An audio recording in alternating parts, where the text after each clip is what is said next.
और अगर वो प्रॉफिट चाहिए तो क्या क्या उसका तरीका हो सकता है, वो सब चीज़ें छोटे में डिस्कस करेंगे, लेकिन बेसिक चीज़ें सिर्फ बता सकते हैं, क्योंकि डिटेल में समझने के लिए एक ही पॉइंट में फिर एक वीडियो भी छोटी हो जाती है। तो पहले बेसिक चीज़ें समझ ले उन लोगों के लिए, ख़ास तौर पे जो लोग पिछले कई सालों से कोशिश कर रहे हैं या फिर नए डीमैट अकाउंट खोल के अभी शेयर बाज़ार में एंट्री ली है और वो कुछ पैसा कमाना चाहते हैं, तो ये वीडियो उन सभी के लिए बहुत काम की होने वाली है।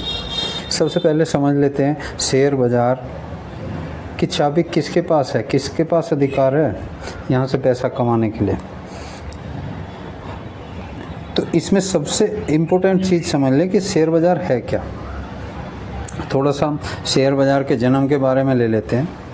1840 में पेड़ के नीचे बैठ के कुछ 22 लोगों ने इसकी योजना बनाई और 1875 में native share and stock broker association का गठन कर दिया इन सब ने मिलके, और 1 रुपये जो है एसोसिएशन की एंट्री फीस रखी उस ज़माने में। 1957 में सरकार बीएससी को सिक्योरिटी एक्ट के तहत लेके आ गई। बीएससी मतलब बॉम्बे स्टॉक एक्सचेंज, सबसे पहले वो बना। शेयर बाज़ार में पारदर्शिता के लिए सरकार ने सेबी की स्थापना करनी, एक गवर्निंग बॉडी बना दी, यानी सरकार की एक सेबी नाम की संस्था को इस शेयर बाज़ार जो बॉम्बे स्टॉक एक्सचेंज बनाया गया था, इसकी निगरानी के लिए सेबी की स्थापना भारत सरकार ने कर दी। 1986 में बीएससी और अन्य एक्सचेंज की शुरुआत होगी। 1992 में हर्षद मेहता ने एक बहुत बड़ा शेयर बाज़ार का घोटाला कर दिया। उसके बाद शेयर बाज़ार के बारे में जानने के लिए ज़्यादा से ज़्यादा लोग उत्सुक हो गए इस हिंदुस्तान में, और वहीं से शेयर बाज़ार की पॉपुलैरिटी का शुरुआत हो गई, क्योंकि ज़्यादातर लोगों को जानकारी हुई। उस ज़माने में शायद 800 करोड़ के आसपास का घोटाला था, ये शायद सबसे बड़ा घोटाला हिंदुस्तान का उस समय यही खुला था। और ये जो शुरुआत हुई थी, ये भी कुछ गुजराती लोगों ने ही इसकी शुरुआत की थी स्टॉक मार्केट की, और हर्षद मेहता भी गुजराती ही थे, क्योंकि सब जानते हैं मारवाड़ी और दिमाग बिजनेस के लिए ही प्रसिद्ध है। अब ज्वेलरी है, जेम्स हैं, जेम्स का मतलब स्टोन, जिसको कह सकते हैं डायमंड। देखो, सोना चांदी तो पूर्वज हमारे तब से ज़माने से दुनिया जानती है, लेकिन इन्होंने क्या किया, आम आदमी की पहुंच में हीरे को लेके आ गए, स्टोन को, पत्थर को। जो राजे महाराजे की पहुंच की चीज़ थी, स्टोन, डायमंड, आम आदमी तक ले आए गुजराती लोग। मतलब पत्थर से पैसा, अथाह पैसा बनाने के लिए। तो शेयर बाज़ार की शुरुआत भी इन्होंने की, इसलिए मारवाड़ी का नाम मैंने जोड़ा कि बिजनेस के गुरु और जन्मदाता, बिजनेस के हुनर के वे ही लोग हैं। अब आ जाते हैं शेयर बाज़ार में गिरावट। देखिए, सबसे बड़ी गिरावट कब कब आई है, कितनी आई है। एक बड़ा नाम लिया जाता है 2008 की मंदी का, सितंबर से नवंबर के बीच में आई थी। इसमें लगभग 36.80 यानी 37% निफ्टी टूट गया था। निफ्टी का मतलब भारत की जो टॉप 50 कंपनियां होती हैं वो निफ्टी में लिस्टिंग होती है, और निफ्टी उन टॉप 50 कंपनियों को मिला के एक इंडाइसिस बनाया है, निफ्टी 50। तो अगर वो इतना टूट रहा है 37%, तो आप ये समझिए कि स्टॉक कितने भयानक गिरे होंगे। हो सकता है वो कई हज़ार % गिर गए होंगे। दूसरी 1994-95 में भी एक 31-31.5% के आसपास गिरावट आई थी। सितंबर अभी हाँ थोड़ा सा नीचे चलते हैं, फिर 1998 में 26.5, 2001 में 22.5, 21.80, और 2008 का हमने बता ही दिया 36.80%। जनवरी एक और आई थी ये जो 1993 में भी 21% और 2001 में 18%। 2000 में कोरोना के समय कितनी आई थी? 16.60 यानी लगभग 16.5%। जुलाई से सितंबर 11 के बीच में भी आई थी 12%। लेकिन आप ध्यान देना यहाँ पे 2-3 चीज़ें। 2008 की सबसे बड़ी, उसके बाद 1994-95 में, उससे पहले लगभग 31.5। लेकिन कोरोना के समय कितनी आई है? लगभग 16.60, 16.5% के करीब। पर अब जो 24 सितंबर 2024 से फरवरी 2025 में भी 16% की करेक्शन हुआ है निफ्टी 50 इंडेक्स में। आप समझ रहे हैं? यानी कोरोना के समय जितना इंडेक्स गिरा था निफ्टी 50 का, लगभग इतना इंडेक्स अभी गिर गया सितंबर 2024 से फरवरी 25 के बीच। जबकि ज़मीन आसमान का अंतर है परिस्थितियों में। उस समय कोरोना में तो ये ज़िंदगी का भरोसा नहीं था, बिजनेस सारे ठप हो गए थे, सब कुछ आपको पता है। और पूरी दुनिया के अंदर वो महामारी का असर था। किसी भी जगह में, किसी भी देश में आप देखो, उसके मानते हैं कि वहाँ गिरावट आ सकती है। लेकिन भाई अब क्या हो गया? सितंबर 2024 से फरवरी 2025 के बीच क्यों गिर गया इतना निफ्टी 50? ये है समझाने के लिए कि इस बाज़ार में आप कभी भी निश्चिंत नहीं हो सकते। यहाँ आपने इस शेयर बाज़ार में सबसे ज़रूरी चीज़ें हैं समझना कि आपको कब, कहाँ, कैसे, किस स्टॉक को ख़रीदना है और कहाँ, कब, किस स्टॉक को बेचना है। शेयर बाज़ार में पैसे कमाने के बहुत से रास्ते हैं। कोई इंटरडे ट्रेडिंग करता है, कोई कैश में करता है, कोई फ्यूचर में फ्यूचर और ऑप्शन में करता है। लेकिन जहाँ जितनी तेज़ी से पैसा बनने के चांस है, वहाँ उतना ही ज़्यादा बड़ा रिस्क भी है पैसा लॉस होने का। FNO जिसको बोलते हैं, फ्यूचर एंड ऑप्शन। और एक सच्चाई है, इसके डेटा सेबी की साइट पे आप NSE BSE में हर जगह चेक कर सकते हो। इंस्ट्रक्शंस वार्निंग देख सकते हो और उसमें सीधा लिखा है कि 100 में से लगभग 90 से 95 लोग, यानी 90 से 95% के आसपास की रेशो रहती है कि जो इसमें FNO में लोग अपना नुकसान करते ही हैं। अब कौन लोग हैं वो सब वो लोग होंगे जो शेयर बाज़ार की ज़्यादा जानकारी नहीं रखते, कहीं सीखा नहीं, समझा नहीं और किसी के कहने से, बहकाए से या ऐसे अनाड़ीपने में बस अपना डीमैट अकाउंट खोल के पैसा डाल दिया और वो इसमें ट्रेडिंग ऑप्शन FNO करने लगे, फ्यूचर करने लगे। तो इस सब बात को कहने का उद्देश्य हमारा ये है कि जैसे बाकी काम के लिए, आमदनी करने लायक बनने के लिए, जॉब के लिए कोई BA ग्रेजुएट, पोस्ट ग्रेजुएट बनते हैं, कितने साल की मेहनत, समय, सिखलाई, ट्रेनिंग, और उसके अलावा फिर जब जॉब लगती है वहाँ भी सीखना होता है, तब जाके एक अच्छी सी परफॉर्मेंस निकाल पाते हैं। तो वही सब चीज़ों को आधार यहाँ पर भी बनाइए। अगर शेयर बाज़ार से आप पैसा कमाना चाहते हैं तो शेयर बाज़ार को समझिए, इसको सीखिए, इसको समय दीजिए और जब समझ में आ जाए तब इसमें अपना धीरे धीरे छोटा छोटा इन्वेस्ट, बिना किसी का उधार नहीं लेके लगाना, धोखे में, लालच में ऐसी गलती कतई नहीं करना है। तो छोटी छोटी अपनी सेविंग कीजिए और उसको इन्वेस्टमेंट के तरीके से शेयर बाज़ार में लगाइए, ना कि ट्रेडर के तौर पे। ट्रेडर क्या होता है कि वो डेली या दूसरे दिन या हफ्ते में उसको ख़रीदना बेचना इस आधार पे करता रहता है। लेकिन इन्वेस्टर होता है कि एक पैसा लगा के उसमें समय देता है, छोटा समय देना है, 2 महीने, 1 महीना, 3 महीना, 6 महीना, 1 साल, 5 साल, 15 साल, या अपनी स्थिति को देखते हुए कि जो भी उसका सरप्लस पैसा बचत सेविंग के नाम से बचा सकता है उसको ज़रूर अच्छी कंपनी के अच्छे स्टॉक में अच्छे लेवल पे लगाना चाहिए भविष्य के लिए। और वो बहुत अच्छी और बड़ी आमदनी, बहुत बड़ा राशि, बहुत बड़ा अमाउंट भविष्य में 10-15 साल में हो जाएगा। ये एक सच्चाई है। क्यों है मैं ये जो डेटा दिखा रहा हूँ कि इतनी बड़ी बड़ी गिरावट आई है शेयर बाज़ार में, उसके बावजूद भी हुआ क्या, अब यहाँ पे थोड़ा सा वो दिखाता हूँ आपको। ठीक है साहब, तो ये चीज़ के लिए चलते हैं अगले पेज पे। अच्छा, एक छोटी लेकिन इम्पोर्टेंट बात करते हैं यहाँ पे इसी समय। ये आप ये देखिए, शेयर बाज़ार जब शुरू हुआ था इसके अंदर दो कैटेगरी, और आप भी जानते हैं, या तो शेयर बढ़ेगा, चीज़ का मूल्य बढ़ेगा, या तो घटेगा, शेयर का दाम बढ़ेगा या तो घटेगा, और उसी के अंदर तो प्रॉफिट निकालना है, यानी सस्ते में ख़रीद लो, महंगे में बेच दो, सिंपल, वो जेन्युइन तरीका है।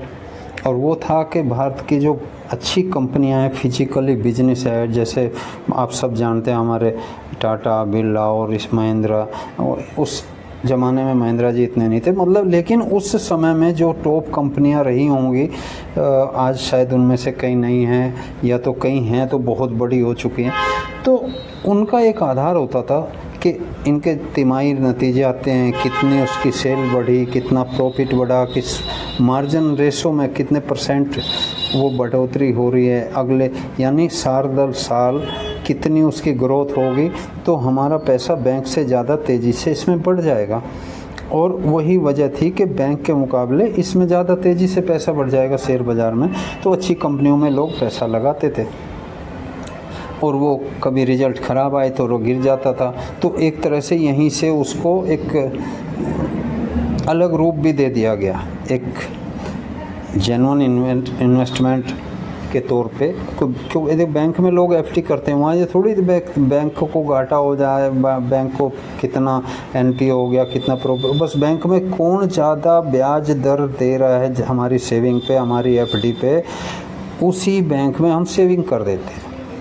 ऐसे ही जब देखा कि बैंकों के मुकाबले कंपनियों के शेयर खरीदने से यहाँ पे ज़्यादा रिटर्न बनता है, लेकिन उस शेयर बाज़ार में भी उसके अगले तिमाही नतीजे किसी कारणवश ख़राब आ गए तो वो गिर गया प्राइस फिर, क्योंकि उनको एक फ़र्क लाना था ना उसमें, तो उनको एक ख़रीदा बेची डेली चाहिए ना।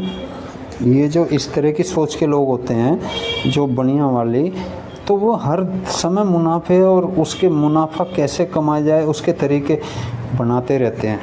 तो एक आपसी म्यूचुअल सहमति से कुछ फिर वही उनके नियम बन गए बोर्ड के, जिन्होंने ये शेयर बाज़ार का शुरुआत करवाया था, उन 22 लोगों की हम बात कर रहे हैं, तो वो जुड़ते रहे, वो मैनेजमेंट में आके नई नई चीज़ें ऐड करते रहे, ताकि ज़्यादा से ज़्यादा पैसा शेयर बाज़ार में आए, ज़्यादा से ज़्यादा लोग शेयर बाज़ार में कैसे जुड़ें, उसके लिए एक तरह से ये समझ सकते हो कि सट्टा बाज़ारी के रूप में भी कुछ चीज़ें लोग इस्तेमाल करने लगे इसी शेयर बाज़ार की ट्रेडिंग को, कि अभी घट रहा है, अभी बढ़ जाएगा, कल बढ़ जाएगा, जबकि सब जानते हैं कंपनी में कोई एक दिन में 2 दिन में कोई दुर्घटनावश लॉस हो जाए तो वो तो हो सकता है, लेकिन उसकी सेल डबल हो जाए, 1.5 गुना हो जाए, 1.25 गुना एक रात में, एक दिन में, एक हफ्ते में, ऐसा नहीं होता ना। लेकिन इन्होंने वहाँ पे वो पैटर्न जो कि आज की तारीख में उसमें फ्यूचर, ऑप्शन और ऐसे कमोडिटीज़ वगैरह भी सब जोड़ दी बाद के अंदर आके, तो ये कुछ जगह बना दी उन्होंने, एक तरीका डेवलप कर लिया इसी के अंदर में, उन लोगों को भी जोड़ दिया जो से एक तरह से कुछ ये कह सकते हो ना कि ब्लाइंड गेम, सट्टे के तौर पे पैसा लगाना और कमाने के सोच वाले कुछ लोग रहे होंगे, तो उनके लिए ये जगह बना दी। मैं तो सीधा सही यही समझ में आया, लेकिन इसमें यहाँ 2 बात हुई। जब ये था इसका बढ़ने वाले सोच के लोग थे और शेयर घट जाएगा, उसका कंपनी के रिजल्ट अच्छे नहीं आएंगे या शेयर घट जाएंगे, वो उसको बोलते थे मंदड़िए, और बढ़ने वाले को तेजड़िए। ये मारवाड़ी में 2 शब्द हैं। इन्हीं को मॉडर्न तरीके में लेके फिर बाद में क्या आगे बुल एंड बियर, ये शब्द समझना है सबसे ज़्यादा। यानी पहले कुछ जेन्युइन चीज़ें आधार बना के उसी हिसाब से धीरे धीरे कंपनी के शेयर के प्राइस बढ़ते या घटते थे किसी जेन्युइन रीजन से। लेकिन जब से ये जो मुखौटा लगा हुआ है ना बुल एंड बियर, इंसानियत ख़त्म हो गई। यहाँ पे इंसान नीचे नीचे ही है, ये खोपड़ी जो ऊपर लगी हुई है गर्दन के ऊपर, देखो दोनों इस इमेज में, ये कौन हो गए? ये तो एनिमल कैटेगरी में आते हैं। बुल एंड बियर तो जानवर होते हैं। इनको मनुष्य के नफ़े नुकसान से आम आदमी की जो भावनात्मक होती है कि भाई ठीक है तुम भी खाओ हम भी खाएं, सबका बेड़ा पार हो जाए, तो वो चीज़ ख़त्म हो के यहाँ क्या होगी जो मैंने बोला थोड़ी देर पहले कि वो सट्टेबाजी वाला एक रूप एक तरह से एफएनओ के अंदर में वो जो जोड़ा गया ना, वो बहुत ख़तरनाक जोड़ा गया। और वही चीज़ आगे स्टॉक में भी सेम पैटर्न इस्तेमाल हो रहा है। एक्चुअली हम बात करें अभी 2024-25 या 2020 के बाद सबसे ज़्यादा इसमें क्यों हुआ ये कि कोरोना के दौरान सब ज़्यादातर लोग लॉकडाउन की वजह से खाली हो गए, समय ज़्यादा था, नेट और डिजिटल इंडिया होने की वजह से 2014 के बाद से ये टेक्नोलॉजी और नेटवर्क की स्पीड, ये सब, और डेटा के प्राइसेस, कॉल के प्राइसेस बहुत बहुत नीचे आ गए, टेक्नोलॉजी बढ़ गई। डिजिटल इंडिया गवर्नमेंट की पॉलिसी ने कॉल के, डेटा के, सब के प्राइस बहुत लोवेस्ट करके ऐसे लेके आ गई कि लोगों को नेट की, कॉल की कोई फ़िक्र, टेंशन नहीं रही। नतीजा क्या हुआ कि कोरोना के दौरान सबसे ज़्यादा लोग क्या कर सकते थे, ऑनलाइन काम, और उसी आधार पे जो है कंपनियों की जॉब में अटेंडेंस, या तो आईटी वालों ने घर से वर्क फ्रॉम होम किया, और कुछ लोगों ने शेयर बाज़ार को अपना समय, टाइम पास या अर्निंग का रास्ता भी के रूप में भी देखा और इसमें जुड़ गए। और उसका नतीजा क्या हुआ, अब थोड़ा सा हम बताते हैं। पहले इससे ये मेरी थोड़ी बीच में 2 लाइन और जोड़ देता हूँ। ये जो चेहरे, गर्दन के ऊपर पशुओं वाले लगा दिए ना, बुल एंड बियर, यही सारी गेम फंसा हुआ है इसमें। यानी अब कोई कंपनी की जेन्युइननेस के आधार पे शेयर बढ़ नहीं रहा है भाई। अब तो ये हो रहा है कि पब्लिक, जो आम पब्लिक, नए लोग जिनको शेयर बाज़ार की जानकारी नहीं है, उनका पैसा ये लोग मगरमच्छ, क्योंकि पशुओं के हेड और नाम इन्होंने रखे हैं जो शेयर बाज़ार को चला रहे हैं या उसके बैठे हुए हैं मैनेजमेंट, और मैंने इनको देसी सी मगरमच्छ और शार्क मछली, मासाखोर जो होते हैं ना, मासाखोर, ये क्या है, मैं वो नाम दे रहा हूँ। इसके पीछे मेरे को किसी की इंसल्ट करना मेरा मकसद नहीं है, पर इन्होंने जो पशुओं को दिए मैं ये नहीं समझ पा रहा। मैं अपनी तरफ से मुझे जो लगा, इनके बिहेवियर शेयर बाज़ार में जो हो रहा है उसकी वजह से मुझे वो सूटेबल नाम लगे। फ्रीडम ऑफ स्पीच अगर कोई होती होगी तो लोग बोलते हैं, मैं भी ये, मैं अपने विचार रख रहा हूँ, मैं किसी की इंसल्ट नहीं कर रहा। तो शार्क जो मांसाहारी हैं, और दूसरा कौन से, मगरमच्छ, यानी बड़ी मछलियाँ छोटी को खाती जाती हैं। नए लोग डीमैट अकाउंट और ये खोल के इन्वेस्ट कर रहे हैं, कुछ पढ़े लिखे हो गए, कोई क्योंकि मोबाइल पे भी सब फैसिलिटी आ गई हैं कंप्यूटर वाली, तो इसको करना भी आसान हो गया। किसी जगह सफ़र में कहीं भी कर सकता है आदमी। तो और पहले डिजिटल बॉन्ड नहीं थे, फिजिकल बॉन्ड थे, बड़े लंबे चौड़े एग्रीमेंट और उनको संभाल। अब तो सब डिजिटल हो गया, अकाउंट खोलना भी बड़ा आसान हो गया, और कंडीशंस भी इन्वेस्टमेंट की भी, पहले उसके लिए आपको ये था कि इतनी ब्रोकरेज स्लैब में रहना तो 1-1.25 लाख रुपए लगता था, अब तो फ्री में डीमैट अकाउंट खुल रहे हैं। ऐसी बहुत सी कारण हैं जो इसको प्रमोट किया गया दबा के, और इसका नतीजा जो हम देख रहे हैं कि ये जो सोच है, जो सट्टे बाजारी वाली, वही स्टॉक में भी, एफएनओ के अलावा स्टॉक में भी वही रिएक्शन मिलता है। और कारण उसका सबसे बड़ा टूल है इनके पास में एआई, आर्टिफिशियल इंटेलिजेंस। मतलब इसको मैं ऐसे समझाता हूँ कि पब्लिक नई आती जा रही है। अगर कोई डायरेक्ट शेयर बाज़ार में लोग सोचे कि मैं आसानी से पैसा कमा लूँगा, कतई नहीं कमा सकता। वो खो के लॉस करके और पैसा ऐड करता है, फिर ख़त्म हो जाता है, फिर और ऐड करता है। क्यों होता है ऐसा कि अगर वो शेयर को ख़रीदेगा, वो घटता चला जाएगा, नीचे रहेगा 1 महीना 2 महीना, मतलब वो थक जाएगा आदमी, और वो बीच बीच में ऊपर चलेगा, लेकिन नीचे उसके खरीद से नीचे की लेवल के रेंज में ही चलना।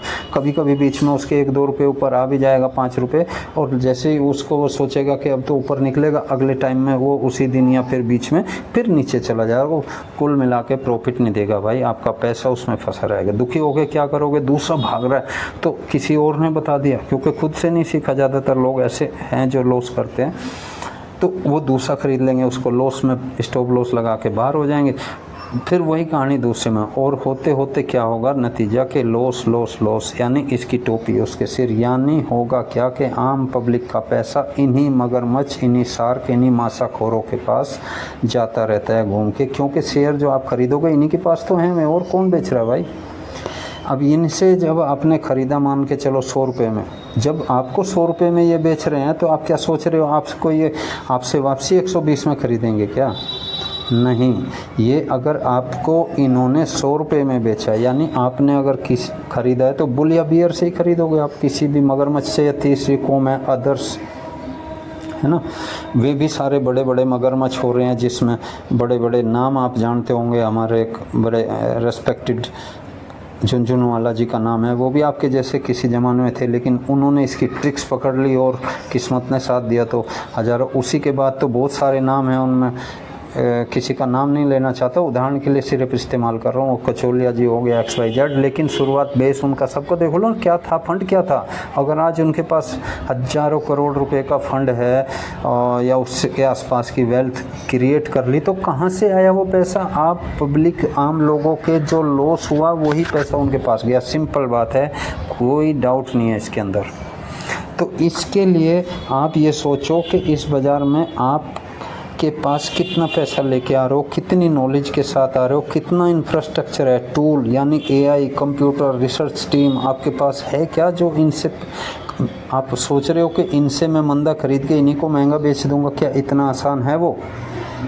ये इस बाज़ार की सच्चाई है, कड़वी सच्चाई, कि दिखावा जो दिख रहा है वो वहाँ पे वो लोग कमा रहे हैं जिनकी ये सब चीज़ें सपोर्ट, सिखलाई और बहुत कुछ उनका मतलब तजुर्बा है। आपको भी इसी तरह से कमाना है तो इन्हीं के तरीके को अपनाना होगा। सबसे पहले सीखना होगा शेयर बाज़ार में क्या करें और क्या ना करें, बाई करें तो कब करें और बेचे तो कब बिकेगा। इसके अलावा सबसे ज़रूरी चीज़ है कि पैसा कितना डालें। तो कभी भी उधार लेके ना डालें उस उम्मीद में कि अभी तो बढ़ रहा है, कोई बहका देगी, डबल हो जाएगा फलाना। बिल्कुल नहीं, इस भरोसे पे पैसा किसी से ना ले। सिर्फ सरप्लस मनी जो आप ये मानते हैं कि मुझे कहीं मेरा बैंक में पड़ा रहना था या भविष्य के लिए मुझे कोई जैसे बीमा पॉलिसी ले लेते हैं ना बच्चों की पढ़ाई के लिए, शादी के लिए, तो वैसी सोच के साथ में उसको आपको इन्वेस्ट करना है लॉन्ग टर्म के लिए। और किस में लगाएं वो छांटिए, कंपनी अच्छी और अच्छी कंपनियों का मतलब नाम क्या है, क्या सेंस है, उसके लिए उसकी फंडामेंटल रिसर्च करनी होगी। क्योंकि एक कंपनी अगर कल अच्छी थी, ज़रूरी नहीं है आने वाले कल में भी वो अच्छी रहे। सबसे ज़रूरी है उसका बिजनेस मॉडल, उसका मैनेजमेंट, उसकी बिजनेस की जो कंडीशंस हैं अभी उसके फेवर में। क्योंकि समय के हिसाब से समाज और सच पूछिए तो अंतर्राष्ट्रीय परिस्थितियां बहुत तेज़ी से बदल रही हैं पिछले 2-4 सालों में। तो उसके हिसाब से सेक्टर भी बदलना या छांटना जो फ्यूचरिस्टिक हो, जो भविष्य के हिसाब से ज़्यादा ग्रोथ संभावना हो, उन्हीं जगह में आप अपने इन्वेस्टमेंट कीजिए। रेगुलर अपने इन्वेस्टमेंट की ट्रैकिंग करें, उसको चेक करते रहें, खबर से अपडेटेड रहें। भाई दिन दुनिया में, देश में, बाज़ार में क्या चल रहा है आपकी ख़रीदे हुए कंपनी के बारे में, कोई ख़राब खबर तो नहीं है तो आपको पता भी होना चाहिए कि मुझे स्टॉप लॉस लगा के पैसा कैश कर लेना। ये ना सोचे कि भैया अभी मेरे 2 रुपये घट रहे हैं, 100 रुपये घट रहे हैं। 100 रुपये घट रहे हैं वो हो सकता है, लेकिन हो सकता है वो 100 को बचाने के लिए इंतज़ार में आपके 1000 घट जाएँ नीचे। बहुत सी कंपनियां हैं ऐसी। तो ये सब चीज़ों की जानकारी समझना और अप्लाई करना बहुत ज़रूरी है। आगे चलेंगे थोड़ा सा एक अगले पेज में, और वो अगला पेज सीधा स्ट्रेट फॉरवर्ड बात कर रहा हूँ। मैं अपने विचार रख रहा हूँ, हो सकता मैं गलत हूँ, इसके लिए क्षमा चाहता हूँ। लेकिन मुझे जो महसूस हुआ, ऐसे नहीं हुआ, काफ़ी साल हो गए इस मार्केट में जुड़ के, इसमें लॉस भी खाया, उसको सीखा भी, उसमें तो जो भी चलता है लाइन में आने के बाद, वो सब झटके झेलने के बाद कि भैया यहाँ आप उम्मीद मत करो भगवान से या फिर इन लोगों से कि आप पे रहम कर देंगे। यहाँ कंप्यूटर काम करता है, AI काम करती है। ये इनके पास हज़ारों करोड़ रुपए इसलिए नहीं है कि ये अच्छे इंसान बन के आपका फ़ायदा देख के आपको प्रॉफिट देने के लिए ये सोच सकते हैं। इनका पर्पज़ ओनली वन है कि आप जिसको बोलते हैं ना बूढ़ा मरो जवान हित से तिकाम। इनको तो अपने प्रॉफिट से मतलब है, उसके पीछे चाहे किसी का कितना भी बर्बादी हो जाए, नुकसान हो जाए, कितना कर्जा हो जाए, वो इनको कोई फ़र्क नहीं पड़ेगा।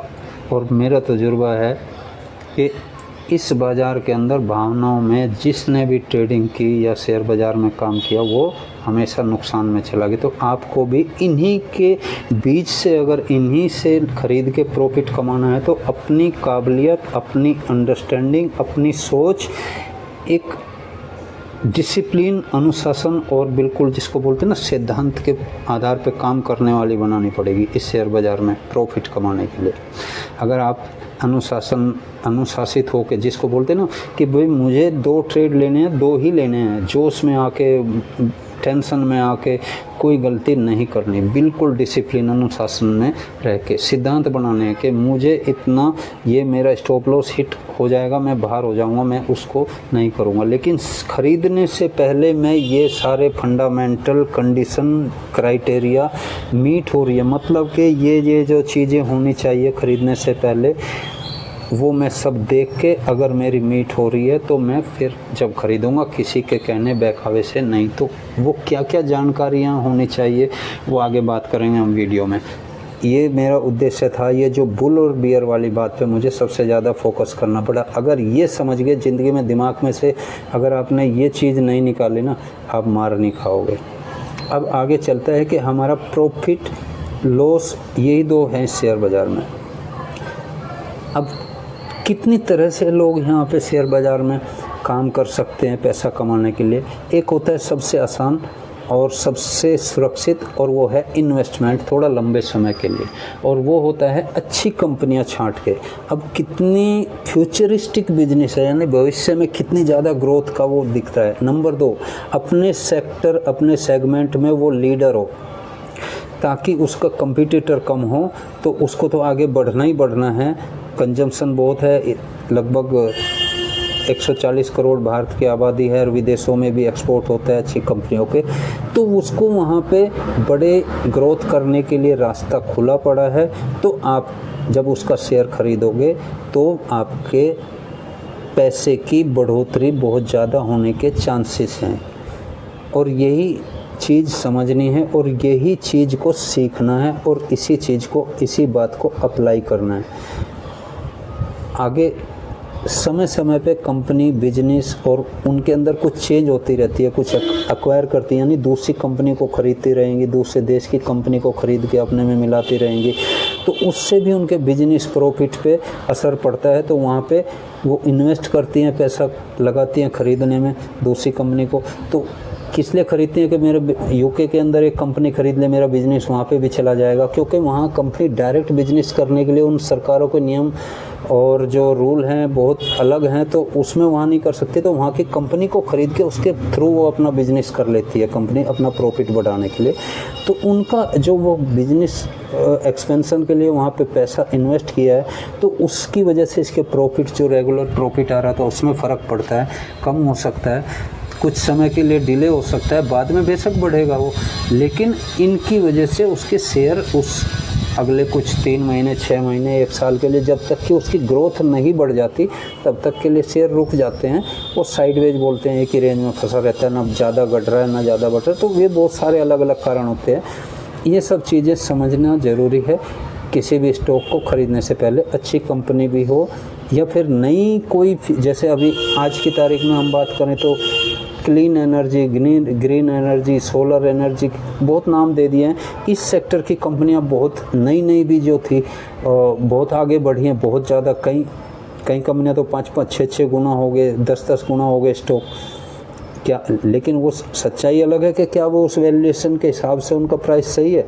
वो हवा में उड़ा देते हैं, क्योंकि इस बाज़ार के अंदर ये जो 2 पशु जैसे दिख रहे हैं ना, बुल एंड बियर, लेवल ये तय करते हैं साहब किसी भी स्टॉक का, इंडेक्स का, मार्केट का, कि किस लेवल पे ऊपर बढ़ा के ले जाना है और किस लेवल पे नीचे गिरा के ले जाना, ये तय करते हैं। और दुनिया की कोई ताकत इस शेयर बाज़ार में आपको प्रॉफिट नहीं दे सकती। आपको लेवल पकड़ के ट्रेड करना होगा, या तो इन्वेस्टमेंट भी करना हो तो भी ऐसे नहीं कि हर समय करते रहो SIP के तौर पे। मैं उसमें फेवर में नहीं हूँ। जब आप खुद कर रहे हो तो आप लेवल का इंतजार करो, लेवल से रिवर्सल यानी ऊपर जब चलने लगे, बाज़ार की सारी स्थितियां अनुकूल हो, खबरें अनुकूल हो, और ग्लोबल इश्यूज जिसको कह सकते हैं, अंतर्राष्ट्रीय जो हालात हैं उनसे भी कोई ऐसी ख़राब खबर ना हो, वो जो समय होता है इन्वेस्ट करने का, उसमें बहुत जल्दी आप बहुत बड़ा रिटर्न कमा सकते हैं। आगे चल के हम बात करेंगे उदाहरण के तौर पे इस्तेमाल करते हुए अलग अलग शेयर। जैन